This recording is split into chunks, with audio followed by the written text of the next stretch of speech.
Hello my fellow gamers and welcome once again to Paraphilosoph Cities Skylines.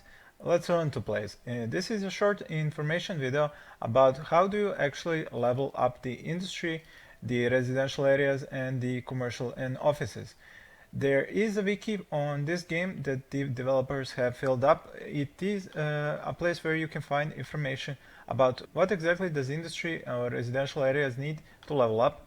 It mostly revolves around services for the industry and land value for the residential and commercial areas. Now, how does this actually work out? If you take a look at the overview, it shows levels of buildings, and we can find a building here that's industry and it's level 1. It will show us here that it needs to be covered by more services to allow it to upgrade. If I didn't have educated workers, this would first say building needs educated workers. Because I already have overeducated workers, now this building needs services. As for the residents, when they get up to level 5, they still say educate more citizens to allow the building to upgrade. So the more education the residents have, the higher their level. The higher their level, the higher is the land value around their homes. The offices need a little bit different things. They do not need the cargo train terminal or the harbor to export their goods, but they do need services and public transportation in order to level up to a higher level.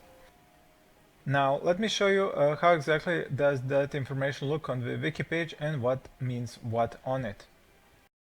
So like I have told you already, the residential areas need high land value and high average education level of residents for their buildings to go up a level. First thing you are going to need is an elementary school. Then you are going to need some parks to raise the land value.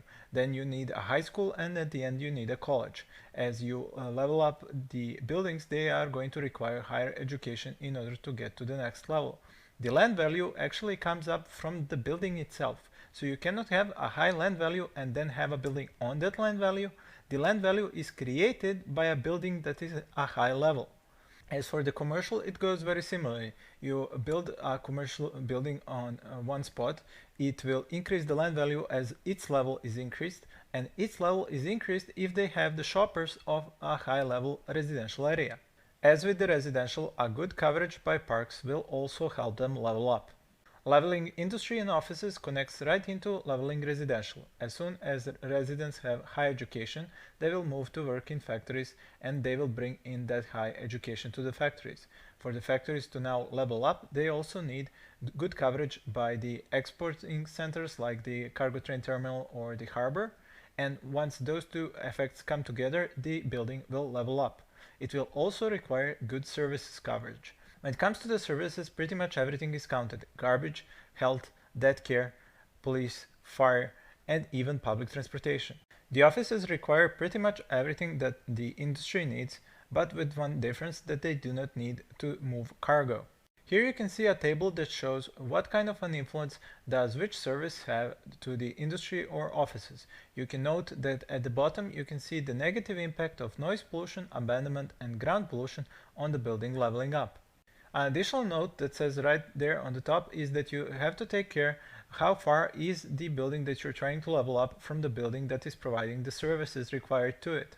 In the game itself, that is represented by the area of effect of a service building through the road network. Of course, I will be leaving the link to the wiki page in the description of this video. Thank you all for watching and stay tuned for more.